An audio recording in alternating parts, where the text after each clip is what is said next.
At the airport drop-off, she suddenly halted, locked eyes with me and murmured, "Don't come any farther, you'll make me look bad in front of Lauren and Ashley." I nodded. Released the luggage cart and walked away without another word. 3 weeks later when her plane landed, I wasn't the one waiting at arrivals. At the airport drop-off, she suddenly stopped cold and hissed, "Don't come any closer, you'll make me look bad in front of Lauren and Ashley." I looked at her for one quiet second, nodded and said, "Got it." Then I let go of the luggage cart and walked back to my truck. 3 weeks later when her plane touched down, the person waiting at arrivals was definitely not me.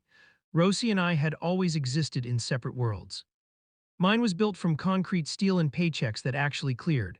Hers was built from filters, ring lights, and the endless appetite of strangers online. For the first 18 months, that contrast felt charming.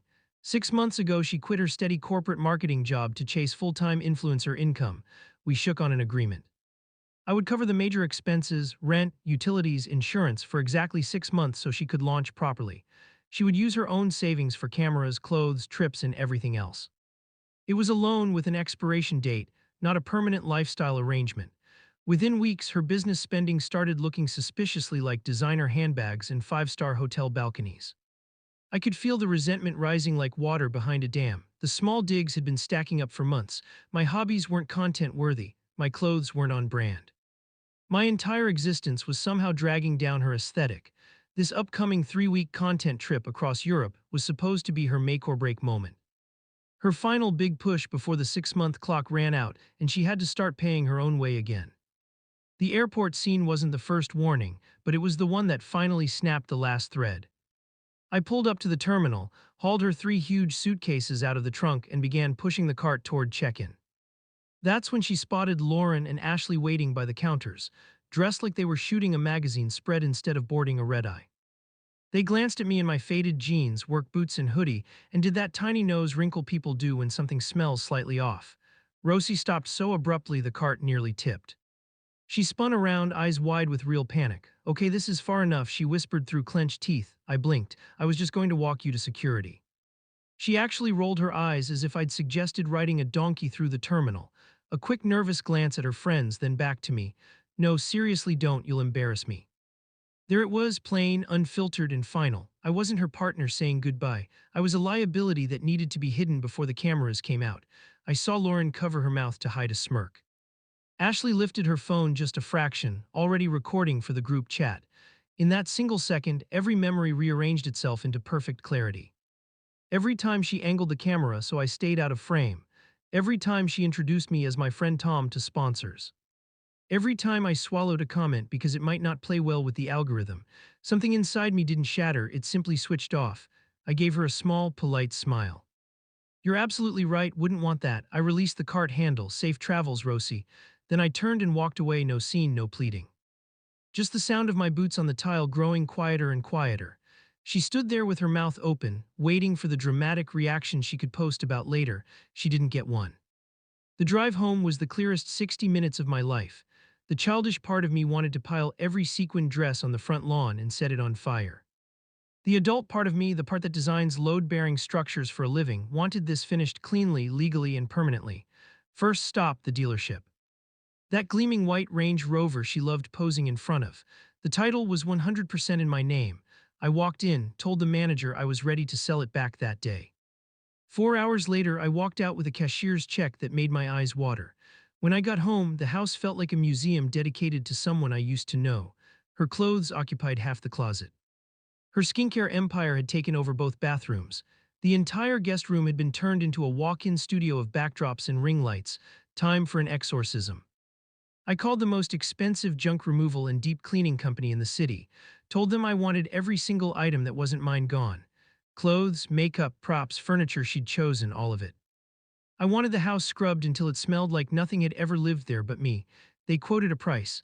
I told them I'd double it if the whole job was finished in under 36 hours. While they worked, I handled the digital purge, changed every shared streaming password, removed her from every bank account and credit card. Then I logged into the backend of her influencer website, the one I had built and hosted for her when she started, and quietly switched the admin email and recovery number to mine.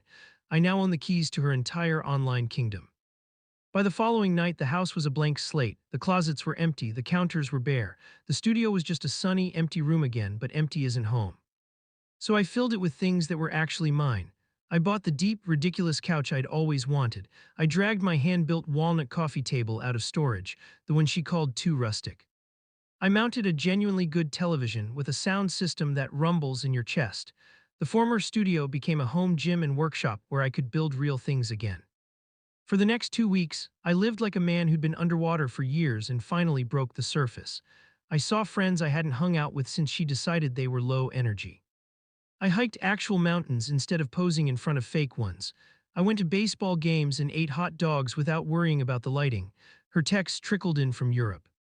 Sun-kissed selfies in Santorini, Pasta and Positano. 0 questions about me, I never answered once. 3 days before her return flight, I used part of the car money to book the trip I'd been dreaming of for years. 2 weeks riding a motorcycle through Utah, Arizona, and Nevada. My flight out left the same morning hers landed. The night before I sent her one email, subject line, logistics for your arrival. Rosie, as requested at the airport, I have removed myself from your life and your frame. All of your possessions have been professionally packed and placed in paid storage. Unit 42, 123 Storage Way, code 1234. First month covered. The vehicle has been sold. It was titled solely to me. The house locks have been changed. You are no longer on the resident list. This should give you the clean backdrop you've always wanted. I'll be offline and out of the country for the next few weeks. Best of luck with the brand, Tommy. I hit send, shut the phone off, and went to bed smiling for the first time in months. Update 2. I was camped under a sky full of stars in Zion when I finally powered the phone back on 5 days later. The explosion was spectacular, hundreds of missed calls. Voicemails that auto-transcribed into pure high-pitched chaos. Texts that raced from confusion to bargaining to threats in record time. My buddy Dave had been feeding me updates. Rosie waited at baggage claim for 90 minutes, posing forlornly with her mountain of luggage, certain I was just stuck in traffic. When I never appeared, she lost it right there on the curb. She eventually paid $180 for a cab to the house. The driver helped unload her 3 giant bags onto my front porch. She waved him off, dug out her key, and nothing. The key didn't work. She stood there in designer sweats, 3 weeks of European haul around her, realizing she was officially locked out. Her friends Lauren and Ashley suddenly had plans and couldn't possibly fit 3 oversized suitcases in their tiny city cars. Her parents had to drive 2 hours to rescue her. Dave's neighbor filmed the whole thing from across the street. Dad red-faced and yelling, Mom crying into tissues, Rosie sitting on a Louis Vuitton trunk like a deposed influencer queen. That same night, the 3 of them launched a coordinated Instagram tearstorm about toxic men and being abandoned with nothing.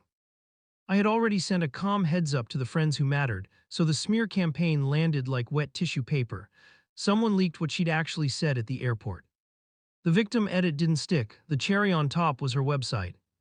While riding through the desert, I'd made one tiny update from a gas station Wi-Fi, replaced every polished photo with a full-screen scan of the junk removal invoice, totals circled in bright red. In the caption, brand refresh in progress. Stay tuned. She saw the screenshot someone sent her, screamed so loud her parents heard it downstairs, and took the entire site offline in under an hour. A week later, the lawyer letters arrived. Fancy stationery demanding I return her house keys and provide ongoing support. My attorney, who lives for this kind of thing, fired back copies of the deed, the car title, and an itemized bill for every dollar she'd never contributed in the past year. The letter closed with an invitation to see him in court if she felt lucky. Radio silence ever since. Final update, 4 months have passed. My house is quiet, solid, and mine. The coffee table I built with my own hands sits in the living room looking exactly right. The workshop is full of new projects. The couch is broken in from actual naps, not photo shoots. Word is Rosie moved back in with her parents. The influencer account is a graveyard of throwbacks and vague quotes about growth. Lauren and Ashley ghosted the second the free rides and borrowed clout dried up. The only echo I ever got from her came last month. A gallery owner I know called laughing. She walked in trying to sell him some of the cheap particle board furniture she'd insisted we buy because it photographed better. He told her it was worthless. She apparently started ranting about how I destroyed her empire. He told me, bro, you didn't destroy anything. You just stopped paying for the smoke and mirrors. Turns out there was nothing underneath, and that's the whole story.